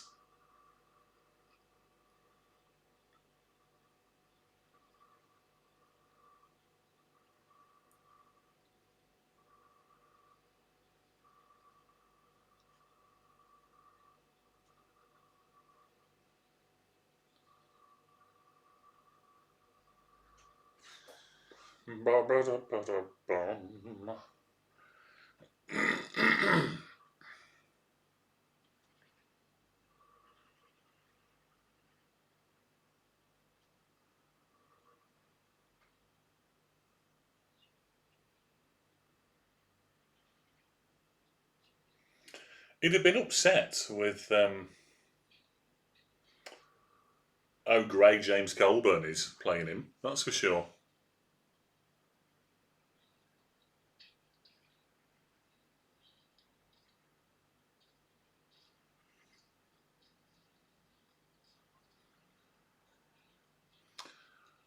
He's Billy Kid's like tied his tie round his head like he's doing Commando in the school playground. The film Commando in the school playground, not going Commando in the school playground. Never a good idea. He does a bit. He does. The best bits are when you get to see the actual countryside and just riding the horses through. Everything else is a bit like you've gone to Westworld and you found yourself playing the most depressing game storyline that you've ever come across. Yeah, okay. And joggers are what you should definitely wear pants with because they can come down easier.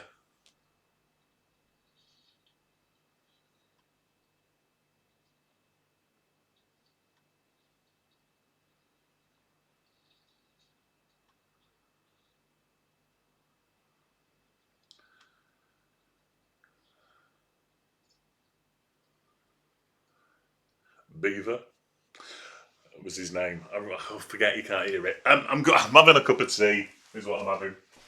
Get ready for the very noisy kettle.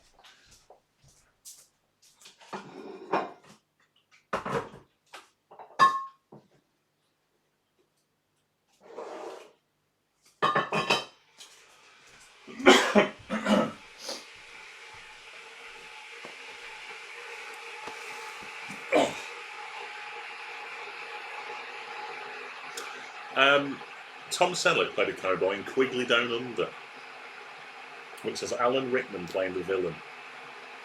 And from what I remember, I've only seen it once. It was on TV, BBC One, on Saturday night, back in the 90s. Um, it's pretty good, from what I remember.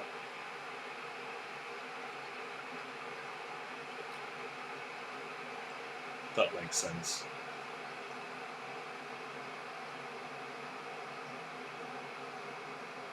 The framing was off there. Then the guy on the line on the bar sits up, and the top of his head's kind of missing. Yeah. Quickly Down Under. It sounds like it's a sequel, but it's not.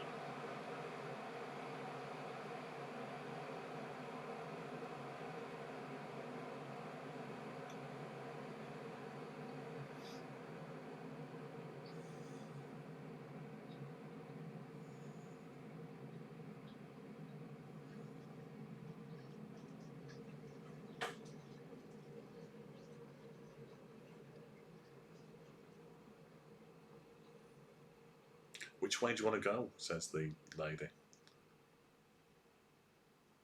He doesn't know yet. I don't really understand that, but there you go.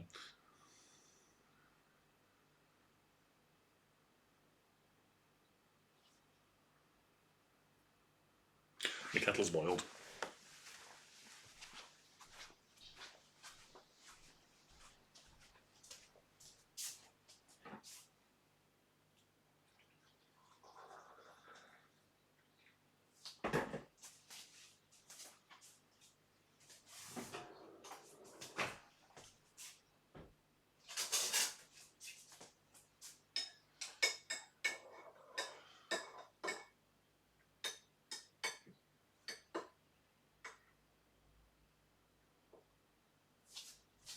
So basically, he still can't find Billy the Kid, so now he's gone to beat up this prostitute until she tells him where he's gone.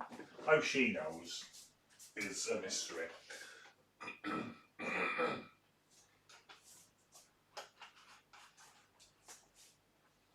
And now, obviously, after he's beaten her up, he's going to have sex with her.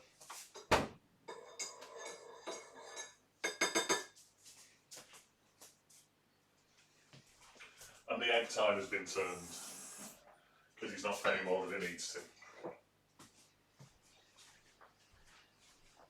Oh, there's several prostitutes. I mean, this would be the time to kill Pat Garrett now, whilst there's four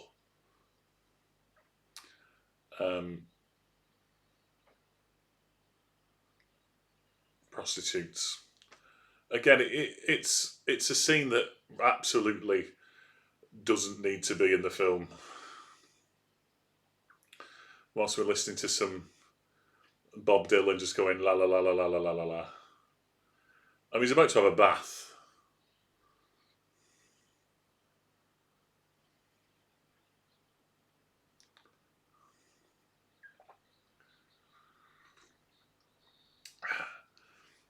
This is one of the worst films I've ever seen.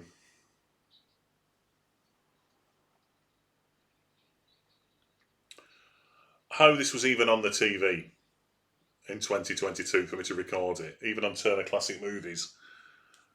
Right, hang on. I'll read that in a second. I'm hoping that'll be the last set of adverts. That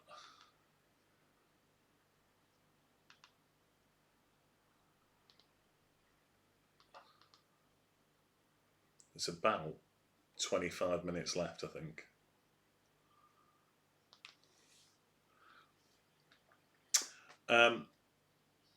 He did get paid big money for the la la la la la la las. Oh, the editing on the advert was terrible as well. So he was in the bath with a load of prostitutes and he went to the adverts. And when it came back on again for the adverts, there was a split second of him in the bath before it went to the next scene.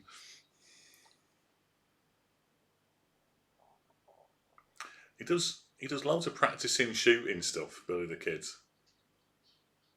I know some people are clapping him. Oh, I just want one of them to die so I can turn it off.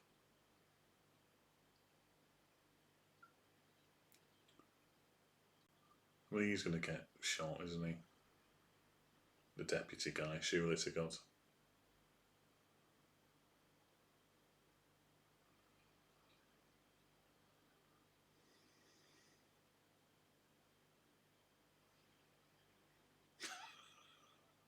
If Mickey Rooney turned up in blackface in this film, I don't even know if it would make it worse.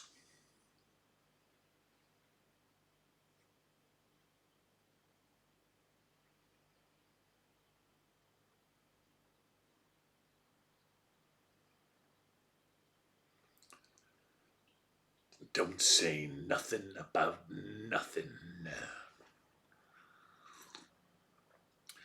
Pat Garrett is now walking down the stairs really stiffly, as if he can't walk because he's sore. Hashtag Prince of Pegging.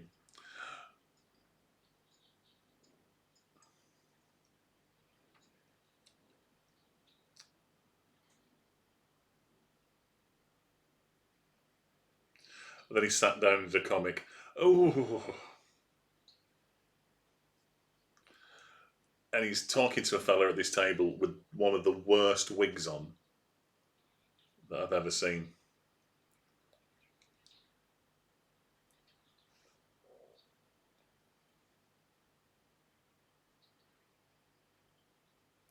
King of Shame and the Cowboys.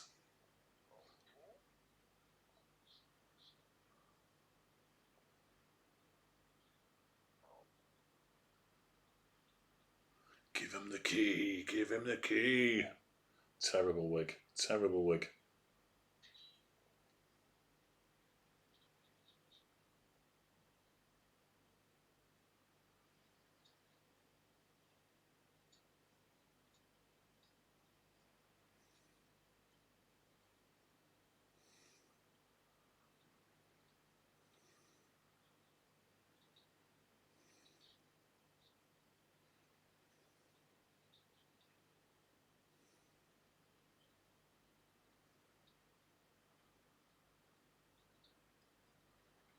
Couple of young guns. Pat Garrett's moustache has got greyer as the film's gone on. Like he's got older, like it's the passing of time. Like it's years and years that he's travelling, trying to find him. Meanwhile, no one else has got any older.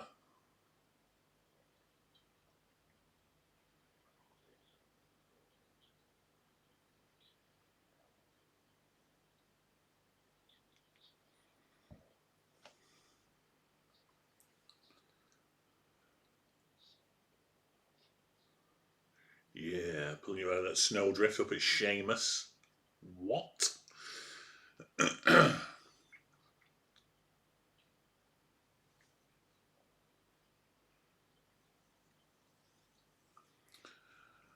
just loads of sitting at tables talking.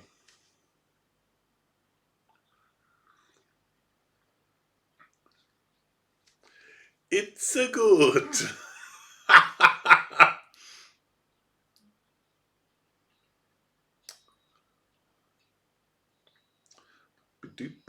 Boom, boom, boom. He did. That was his messy hair scene.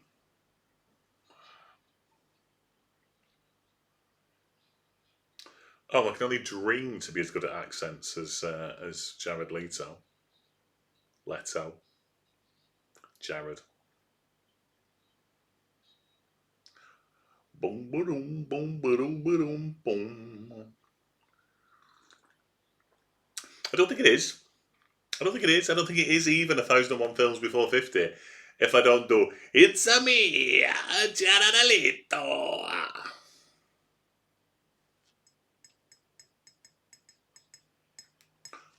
I mean, the worst thing is I'm going to be strumming this cowboy Bob Dylan music in my head all day. Boom, be-dum, be-dum, boom, ba-ba-dum, ba-ba-doo-ba-da, boom.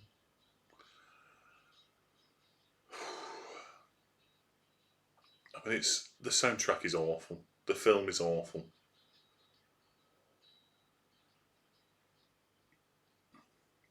Massively, massively so.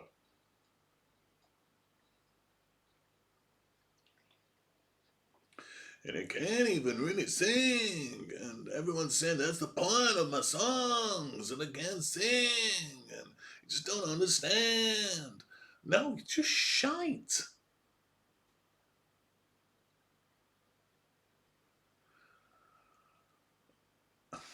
No, no, no. I don't even whisper it. I don't even think he's that good a songwriter. Hey, Mr. Tambourine Man, play a song for me.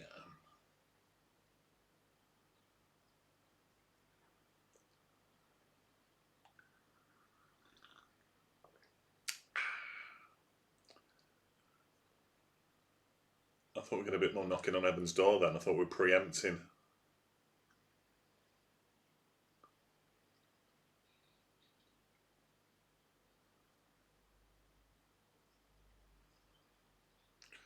Hello, Pete, old Prospector Pete. Hey, Mr. Tambourine Man.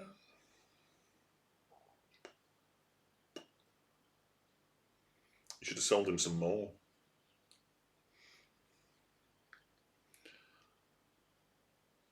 I'm assuming this isn't real whiskey on set because old Sammy P would have drunk it all.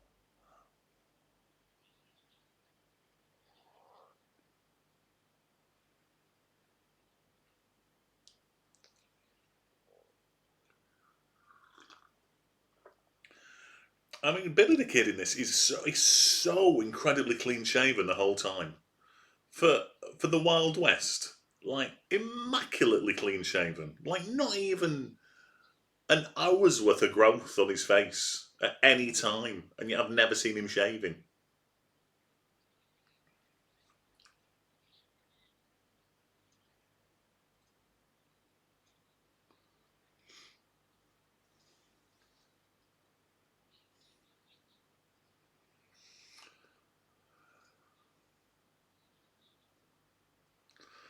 This old fella's giving this weird bloody monologue now whilst he's eating his dinner. Meanwhile, Billy the Kid's taking his daughter to bed. Wow. I mean, luckily I'm well past my peak of my career already. I mean, I may be even more of an alcoholic than Sam Peckinpah was at this point. Well, it's like the drums have kicked in, ready for some action. My finger keeps sticking. My mum has a finger that sticks. I keep getting, it keeps going odd. Don't like it. Like it's in slow motion. Feels weird. Anyway, that's one of those stories. Always skip the grenadine.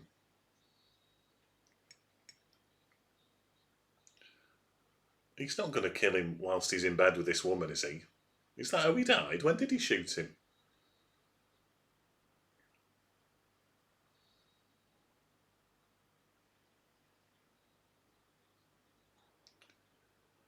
Slim Pickens is back here. You should have rested it up. You should get your dictating software sorted and just speak it in. Then all the typos would be amazing. He's definitely going to shoot him whilst he's in bed with this woman.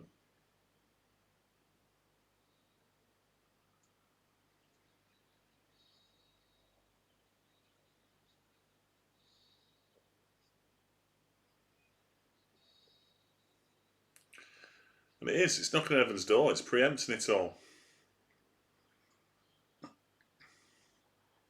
I thought he shot him in the back in like a barn or something. Oh, my mistake. Oh, we're getting that confused with Jesse James and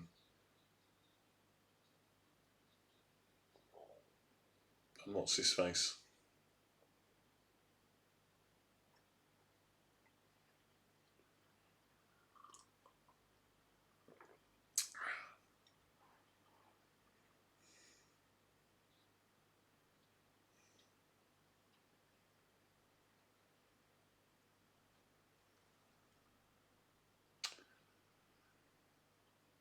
That's a very big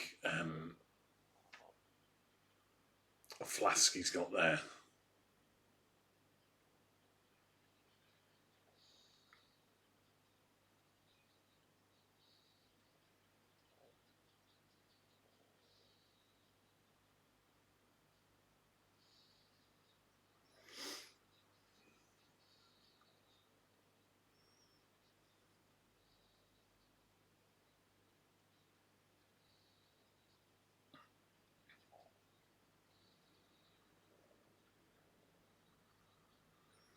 Yep, he's going to shoot him whilst he's basically naked in bed. Da, da, da. He's got the harmonica out, so it's getting serious.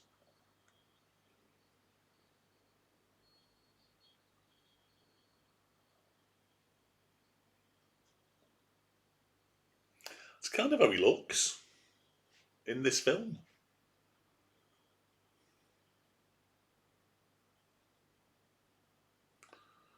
Oh, please just get on with it. He was waiting for him in a little swing outside.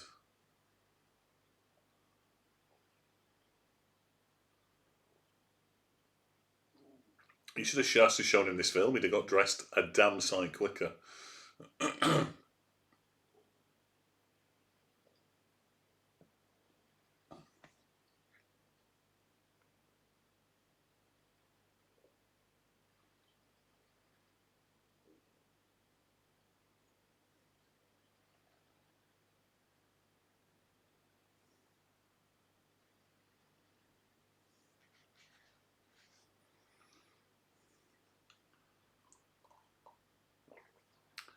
Oh, for God's sake, just get on with it.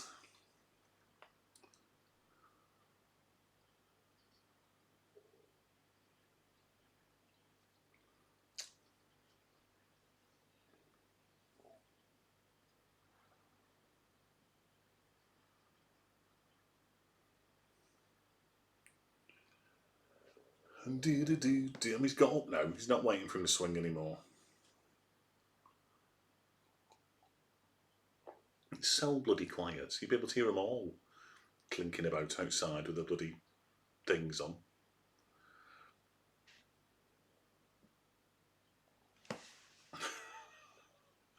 It's just so dull.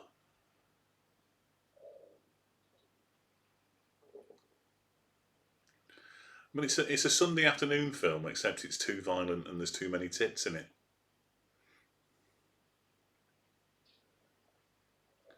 He's managed to put his pants on while he goes outside to get some food, so at least he's going to die with his pants on.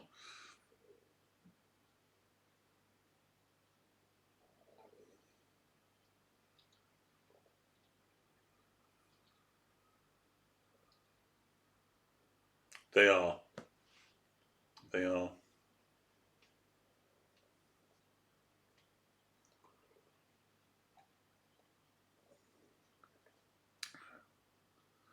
The ITV2 edit would be 4 minutes long. and better for it. If this is a restored version, if there's a version of this that's worse than this,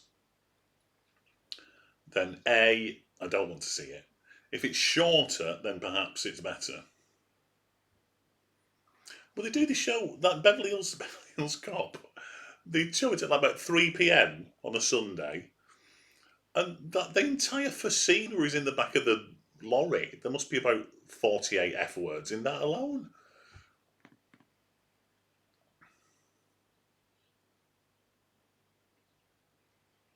There would just been less talking round tables, I reckon, if the original theatrical version was shorter. But this is only 2 hours, as it is.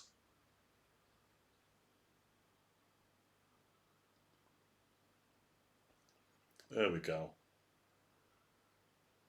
Oh, just shoots him straight away. No talking. That's quite.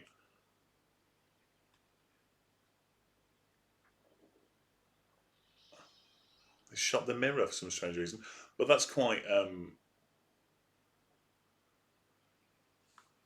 relieving that we didn't have like a 20-minute bloody. Oh, are you going to shoot me? Yes, I am. Yes, yes. I mean that's virtually the entire third of the last third of the film.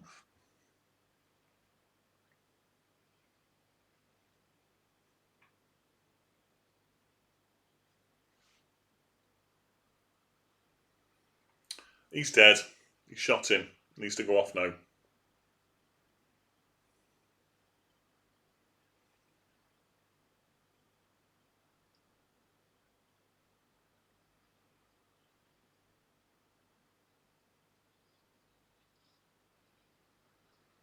You go. Don't you touch him. He was my friend. No, not yet. His deputy wants to cut off his trigger finger, and Pat won't let it. So I shot the mirror because he wouldn't look at himself after he killed his mate. He's hunted him for about 10 years. You think he would have changed his mind at some point? Not 10 years, but you know what I mean? Bob looking sad.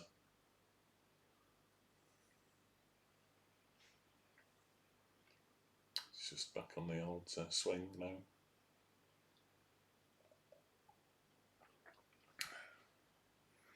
I mean, he's not Billy the Kid in the entirety of the film. Hasn't he's only killed people who were coming after him. It's not like we've seen him robbing anything or doing anything particularly bad either. Like he shot some fellas who were like whipping this Mexican fella and trying to rape his wife. So that's a good thing. Um, but we're not really seeing him do anything bad. Outlaw. Right, we've got a song with some lyrics that isn't knocking on heaven's door.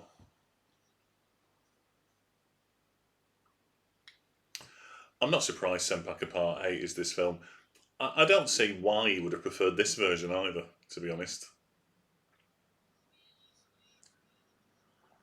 It's one of these moments where like if you're an editor of a film,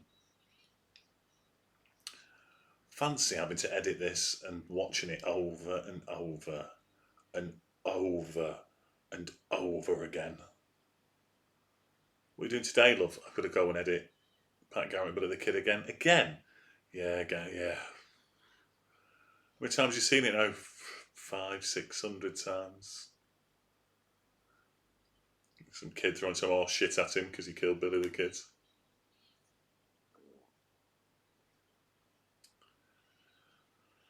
And he rides off alone. Oh yeah, he's just not done anything in this film. You'd think they would have shown some of it, but I think because it's portraying Pat Garrett as the villain, black and the gloves. We've not really seen him do anything villainous. Do you know what I mean? I know he was a horrendous man. It's going off. There we go. So it starts. It starts in the future with Pat Garrett getting shot, but then it just ends with him. Rita Coolidge's Maria. It ends with him just riding off after just shooting him, so it doesn't even revisit the flash forward, if you like. Anyway, it's done. At the end, Donny Fritz as Beaver. Others gone. So that's it. That's 297 done. Well, it filled in some time, and it wasn't as long as I was expecting it to be either. So that's good. It's when I record it off channels with adverts, and it's like 2 hours and 23 minutes. You're like, oh no! But it turns out only an hour and a half. Hour and 50. So that's good. Off to IKEA. Have fun. Billy bookcasing. And for anyone that sees this afterwards, thank you for joining me. You've never made it this far.